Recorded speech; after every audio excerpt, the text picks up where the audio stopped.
श्री स्वामी समर्थ मंडळी, आज आपण एक उपयुक्त असं उपाय बघणार आहोत. कापूर जवळ ठेवल्याने किंवा कापूर खिशात ठेवल्याने नकारात्मक ऊर्जा दूर होते. त्याचसोबत जीवनातील अडचणी दूर होतात. जी काही पैशासंबंधित अडचण असेल किंवा समस्या असेल, पैशाची कमतरता असल्यास लोकांनी खिशात कापूर ठेवावा.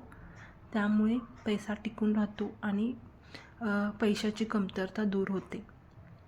तसेच कापराने शांतता येते.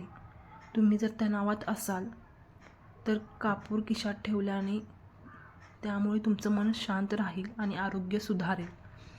तसेच कामात यश मिळते. खूप मेहनत करून देखील तुम्हाला यश मिळत नसेल तर काही कामानिमित्त बाहेर जाताना खिशात कापूर ठेवावा, तुम्हाला यश नक्की मिळेल. व्हिडिओ आवडला असेल तर चॅनलला शेअर करा आणि सबस्क्राईब करा.